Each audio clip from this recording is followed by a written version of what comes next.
So when I move on to do a full underwriting, I really like having the T12 available to reference. And so I choose to import the T12 and map it in the underwriting model. This step is optional. You can plug in the values in the underwriting model tab, but I like doing this step and I'll show you how it's done. So this is in the T12 tab. I'm going to go ahead and move this to the side and then I'll bring up the T12 from the property. Okay, so on the right, I have the T12 from the property. It's a very messy T12. Hopefully yours aren't always like this. But what I can do here is I can take the T12 and I can paste it into this model and then update it. I have instructions to the right on how to do it. You can go through and clear all the values here if you wish.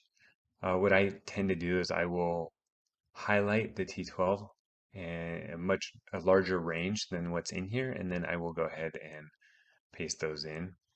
I'll show you what that looks like, and then we map each of the categories. So what I'll do is you got to make note of how many columns there are in your T12.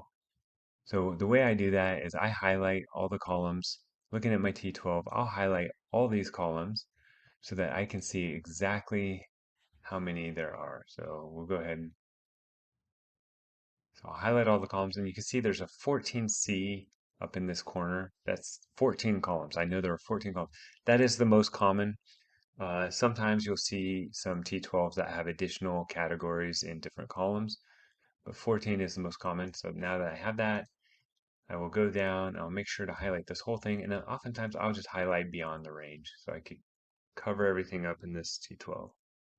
So I go here and I find the number in the T12 that is the same as the number of columns that I have in my T12. So in this case, I have 14. I'm going to go ahead and put my cursor right below that 14, and then I'll paste. And in this case, it's the exact same T12, but in a lot of cases, you'll have new data here. I'll go through, I'll clear out all my categories. I'm not going to do it here because I don't want to lose them, but I'll just highlight and then I press delete on my keyboard. And then you could come back in here and you can map each of your categories. So like gross potential rent, you'll see all the income values are in this drop down. So all the rental revenue are in this drop down. We have an other income section, and then we have all the expenses that we want to map, and then a total.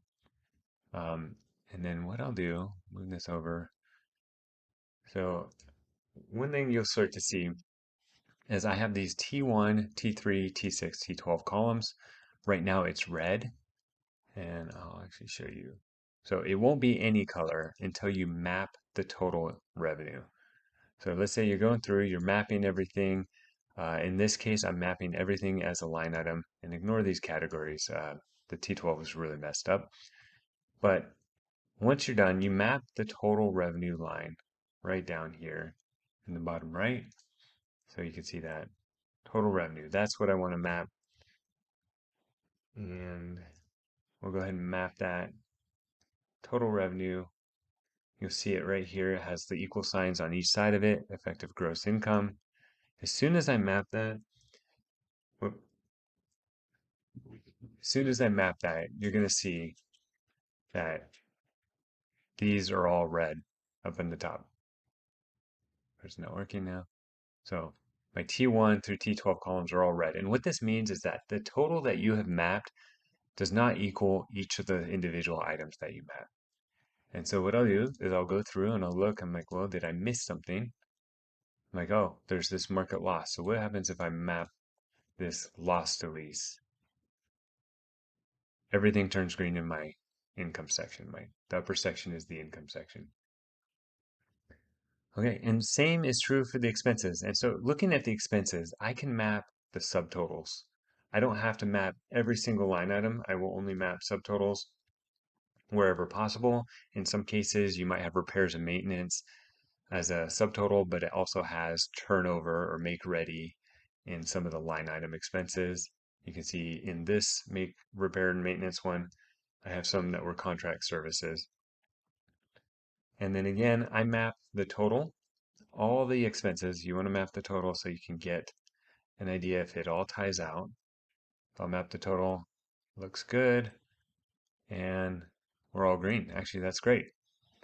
And I'll look at these tables to the right. So the data quality check first. Let's look at that. So in the data quality check, you can see the deltas are all 0. That's great. There's a minor delta right there.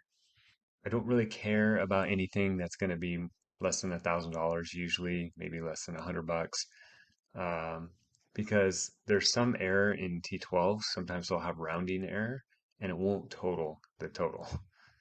So as long as everything is pretty close, I'm pretty happy with that. I also have some graphs here so you can look at. So the gross potential rent, I'm comparing the T6 versus the T12. And then that percentage difference is located right there. You can see it's pretty consistent. So they haven't, in their T12, they have not increased the gross potential rent number much. Expenses is really telling. So you can see here are the T12 expenses. They're 50% expense ratio. If I look at the T6, we're at 46%, and that's T6 annualized. T3, we're at 48%. You can see there's something happened in the T1. There's a really big pop, and this is why I like to have the T12. I could go back and analyze the T12 and figure out why that increased so much, 35% higher annualized than the T12.